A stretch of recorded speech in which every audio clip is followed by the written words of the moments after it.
Bom dia a todos. Hoje, conforme foi dito, nós vamos ver o método de Leonardo da Vinci. Para tanto, nossa base será o trabalho que Paul Valéry escreveu quando tinha 23 anos. Eu tirei do texto original francês, mas, felizmente, existe a tradução em português. Ele havia sido publicado pela editora 34. A impressão que eu tenho é que o livro está esgotado, mas de qualquer maneira, através do Google, é possível obtê-lo. Além do Paul Valéry, quem escreveu um ensaio famoso sobre ele é o Freud. Freud escreveu um ensaio Leonardo. Vou me referir a ele também e vou me referir a uma publicação que foi feita recentemente no Brasil, de Alfredo Bozzi, Arte e Conhecimento em Leonardo da Vinci. Esses são os 3 livros nos quais eu vou me basear, com, naturalmente, referências a uma série de outros autores que escreveram sobre Leonardo da Vinci que constam dos livros mencionados. Então, nós vamos começar com o Paul Valéry, não é? Então, a pergunta é essa. O que poderia ter em comum, salvo a ancestralidade por linha materna e a paisagem de uma viagem à Itália, o menino que aos 11 anos construía um jardim mental onde cultivar as imagens? Paul Valéry, que após estudar matemática e arquitetura, descobriu a poesia e seguiu a carreira jurídica, se tornando administrador e financista. Com outro menino, Leonardo, que, filho ilegítimo de um notário, começara 400 anos antes, em 1467, a trabalhar como aprendiz de pintor no estúdio do florentino Andrea del Verrocchio, para depois se tornar pictor et ingenarius ducalis de Ludovico Sforza, dito o Mouro, duque de Milão.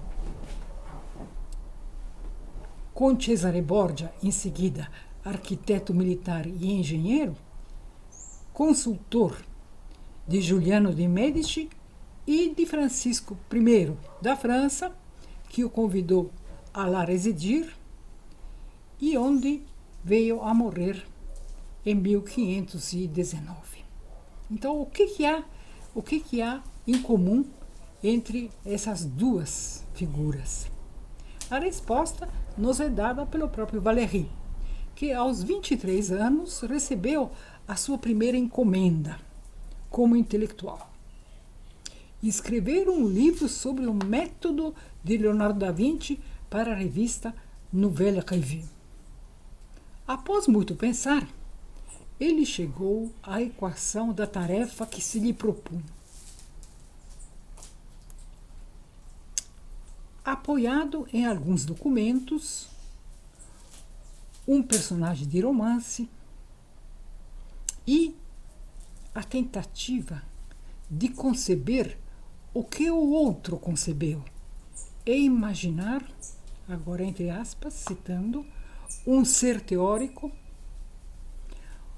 um ser que o represente de alguma forma, um ser esse que represente nossa própria capacidade de reconstruir a obra que nós propusemos explicar-nos. Sempre citando, enfim, confesso, não encontrei coisa melhor que atribuir ao desafortunado Leonardo, que me caiu em mãos, as minhas próprias agitações, transportando a desordem de meu espírito para a complexidade do espírito dele. As chaves para o sucesso ao método de Leonardo são envolvidas por uma densa rede de relações difíceis de resumir. Não apenas por razão de espaço, mas utilizando uma das comparações do autor, porque, à diferença da ciência ou da filosofia, a arte, ao ser resumida, perde o seu essencial.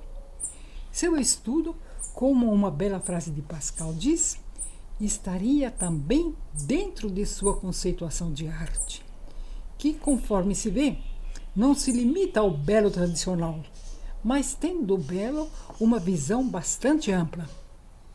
Vamos apenas tocar aqui alguns pontos que permitem rediscutir algumas questões, valendo-nos, além da tradução em português, né, como eu disse, do original de Paul Valéry, que tem a vantagem de possuir uma marginalia, uma série de notas paralelas escritas pelo próprio autor. Em primeiro lugar, Valéry insiste na diferença entre ciência e arte. A primeira leva a resultados prováveis.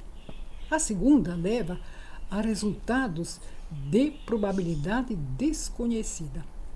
Citando: a analogia é exatamente a faculdade de variar as imagens, de combiná-las, de fazer com que a parte de uma coexista com a parte de outra, e de perceber, voluntariamente ou não, a ligação de suas estruturas. E isso torna indescritível o espírito, que é o lugar delas.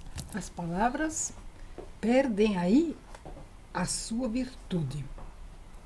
Ali elas se formam, jorram diante de seus olhos. É o espírito que nos descreve as palavras. Assim o homem traz consigo visões, cujo poder faz o seu poder. O segredo de Leonardo, como o de Bonaparte, assim como o possuído um dia pela alta inteligência está, e não pode deixar de estar, senão nas relações que eles encontram, que foram forçados a encontrar, entre coisas cuja lei de continuidade nos escapa. Essa é a citação do texto do Valéry. Entre as fissuras da compreensão dessas coisas, entra o espírito de Leonardo. 2 pontos. Arranjar as coisas mais disparatadas em uma nova ordem. Ao sorriso de uma casa, por exemplo. Arranjar as coisas em maneiras diferentes, constituindo-as independentemente das simetrias das fórmulas. Construir para ele é um projeto da visão determinada dos objetos escolhidos. Visão essa que implica a substituição de uma ordem por outra. À parte a importância da analogia, essa, citando nuvem de combinações, de contrastes e de percepções, fecha, que recorre no raciocínio e que tem seu curso precipitado e seus tempos levados ao limite, depois do qual tudo estará mudado, ou seja, depois do que o espírito poderá prever de saída todos os resultados possíveis de um ato, todas as relações de um objeto, de modo a chegar imediatamente, pulando fora de um pensamento já demasiado demorado, à faculdade de adivinhar sempre uma coisa mais intensa ou mais exata que a coisa dada. O que chama logo a atenção, num mundo dominado pelo discurso como o nosso, que é, segundo Leonardo Via Valéry, composto de palavras onde não é a palavra a soberana, mas é ela que acha antes de procurar. Deleitar-se com conceitos, citando, que pululam de palavras, fecha, não é suficiente. Citando, antes de abstrair e construir, observa-se. Deve-se observar. A constatação é, antes de tudo, experimentada, quase sem pensamento, como o sentimento de deixar-se preencher. E o sentimento de uma circulação lenta e como que feliz. Nós passamos a interessar-nos por isso e a dar às coisas que estavam fechadas, irredutíveis, outros valores.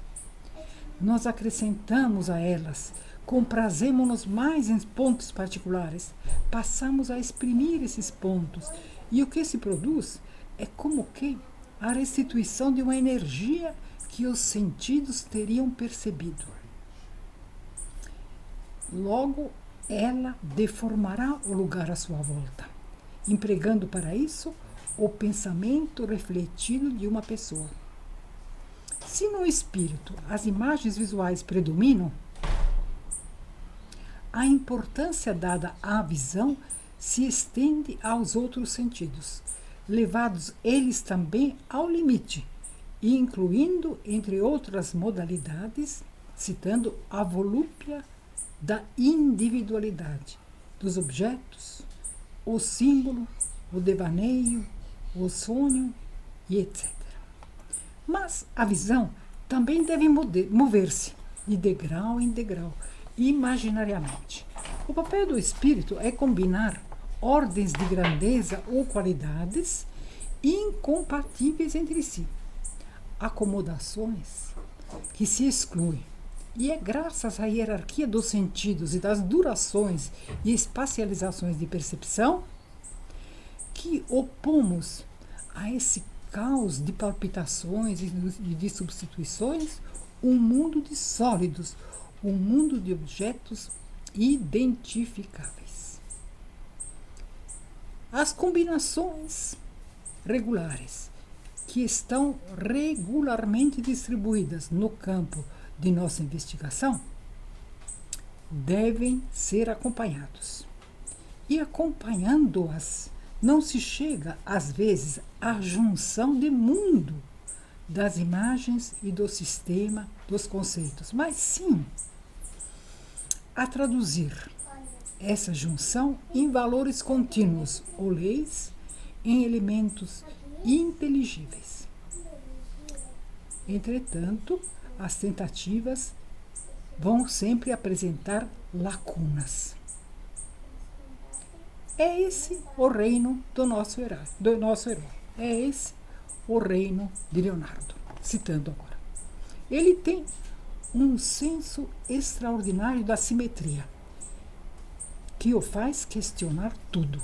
Em toda fissura de compreensão, introduz a produção do seu espírito. Entre as imagens de um fenômeno, ele insere a sua imagem mental. Imagem mental é uma expressão do Leonardo. Continuando a citação. As produções espontâneas de imagens respostas ou complementares permitem voltar a reunir mundos tão distintos quanto os do sonho, do estado místico, da dedução por analogia, em nosso espírito. E qualquer abstração isolada pode dar saltos. Em latim, potes facere saltus. Reflexões sobre a imagem mental fazem com que Leonardo alcance o sonho, alcance o místico, alcance a analogia em teorias que valem por seus desenvolvimentos lógicos e experimentais. O ar, diz Leonardo, pronunciando a teoria das ondulações da luz, está cheio de infinitas linhas retas e radiantes, intersectadas e entretecidas, sem que uma ocupe jamais o percurso de outra.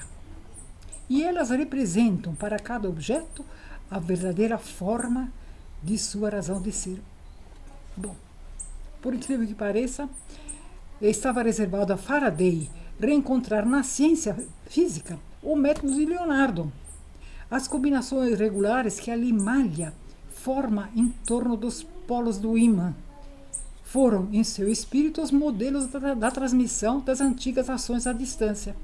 Ele também via sistemas de linhas que unem todos os corpos, que enchem todo o espaço para explicar os fenômenos elétricos e mesmo a gravitação.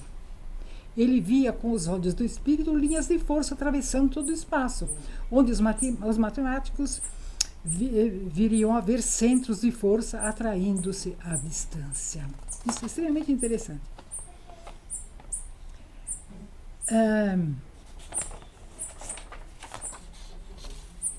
Homens como ele tiveram a intuição dos métodos que indicamos.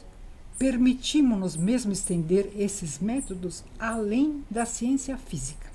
Acreditamos que não seria nem absurdo, nem totalmente impossível querer criar para si mesmo um modelo da continuidade das operações intelectuais de Leonardo da Vinci, ou de qualquer outro espírito determinado pela análise das condições a satisfazer.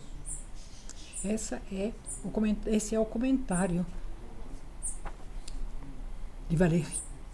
O segredo do método de Leonardo são as relações que ele encontra entre as coisas, cuja continuidade nos foge e que são submetidas a um tipo de raciocínio recursivo pelo qual o espírito se prevê a si próprio, visualizando em conjunto o que ia imaginar em detalhe.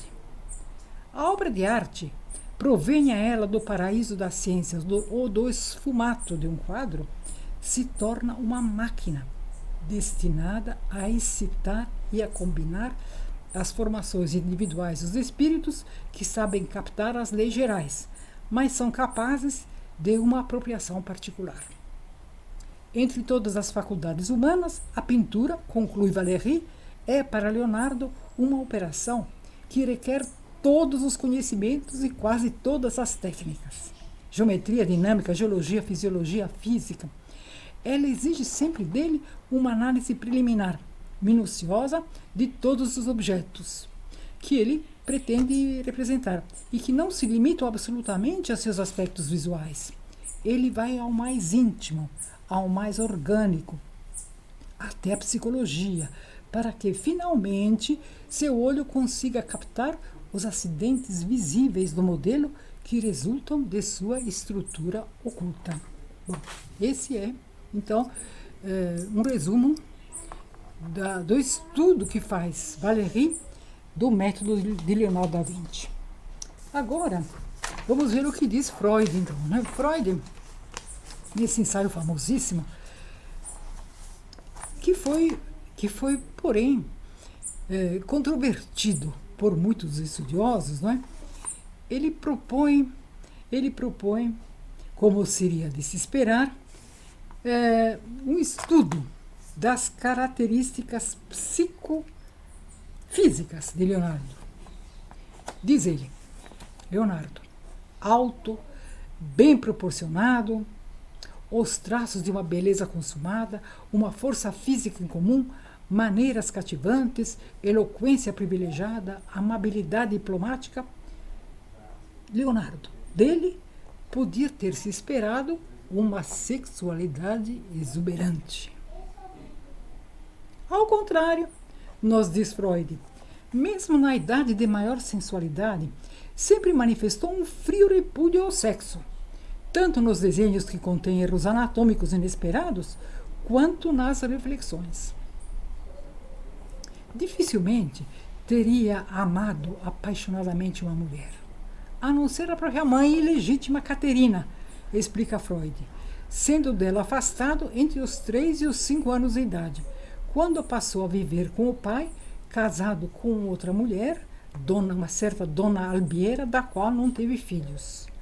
Os traumas decorrentes fizeram com que os seus afetos fossem controlados e sujeitos ao superdesenvolvido instinto de investigação. A paixão, a quem Leonardo chamava de il primo motore, havia sido convertida em sede de conhecimento, em virtude de uma disposição especial do instinto sexual reprimido, que conseguiu evitar tanto a inibição quanto a compulsão neurótica. A representação sexual existiu, mas não conseguiu relegar ao inconsciente o instinto componente do desejo sexual. Em lugar disso, a libido consegue escapar do seu destino de ser reprimida e, graças à sublimação desde o início, transforma-se em curiosidade e se liga ao poderoso instinto de investigação como reforço. Aqui também a investigação se torna compulsiva e substitui a atividade sexual, mas, por tratar-se de sublimação e não de uma irrupção do inconsciente, novamente, insiste Freud, não existe neurose. E o instinto pode operar livremente a serviço do interesse intelectual. O segredo da natureza de Leonardo é assim equacionado por Freud. O superdesenvolvimento de seu instinto de investigação e a atrofia de sua vida sexual, que teria estado restrita ao que se costuma chamar de, citando, homossexualidade ideal ou sublimada. É curioso que o indício dessa assim chamada homossexualidade ideal teria sido dado por um curioso sonho infantil que se encontra nos apontamentos de Leonardo e que serviu a Freud como pivô dessa sua interpretação. Citando o sonho que Leonardo descreve em seus apontamentos. Parece ser meu destino escrever tão distintamente sobre o milhafre. Milhafre é um pássaro que não é de rapina e que em italiano seria níbio. Porque em minha primeira lembrança da infância, recordo-me de um milhafre que parecia vir ao meu berço e abrir a minha boca com a cauda e bater muitas vezes com ela dentro dos meus lábios. Isso encontra-se no Codex Atlanticus, folha número 65. Bom, o curioso é que essa palavra níbio foi traduzida para o alemão como vulture. Em português seria o abutre, que é uma ave de rapina e que era adorado pelos antigos egípcios como um deus hermafrodita. Curioso é que depois a igreja utilizou essa figura do abutre que se autofecundava para explicar a anunciação de Maria, não é? Afinal, essa noção do abutre enquanto deus egípcio que tinha essa capacidade de se autofecundar, ela é bastante estudada e foi muito útil para o Freud, que dedicou várias páginas à explicação de todos os detalhes para então mostrar como esse abutre cuja cauda teria entrado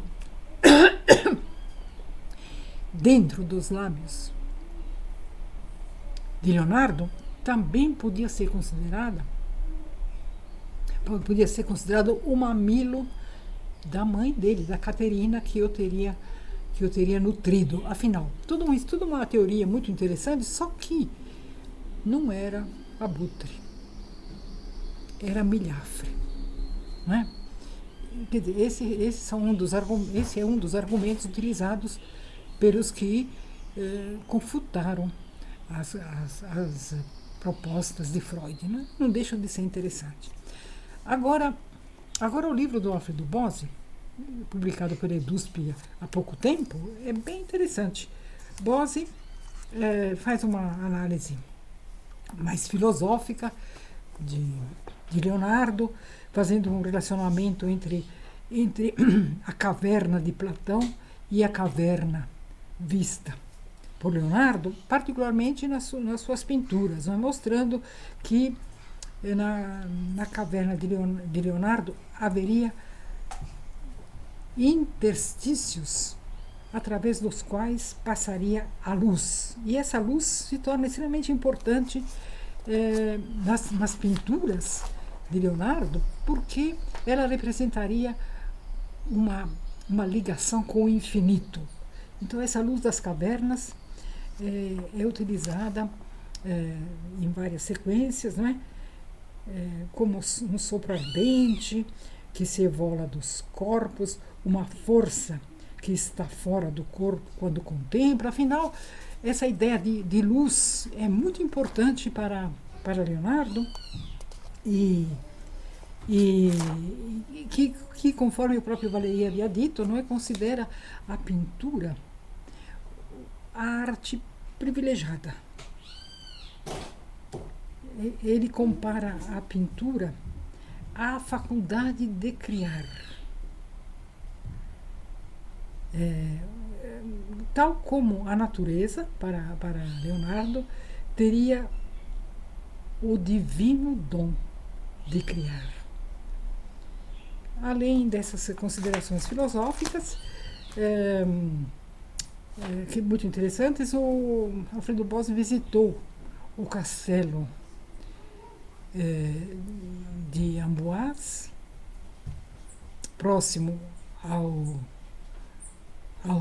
rio Loire, onde, num solar chamado Clos Lucé, morou Leonardo, a convite de Francisco I, durante os 3 anos que o separaram da morte. E lá ele se ocupou com hidráulica, fez uma série de obras para os rios, porque, conforme foi dito, Leonardo, além de ser artista, era um engenheiro, né? E ele criou pássaros artificiais que tinham o condão de voar. Afinal, ele entreteve Francisco I, que passava longas horas a ouvi-lo, né? E produziu maravilhas, não é? Maravilhas. Infelizmente, a mão direita dele estava paralisada. E ele então, com a mão esquerda, desenhou e calculou, afinal, continuou trabalhando até o fim.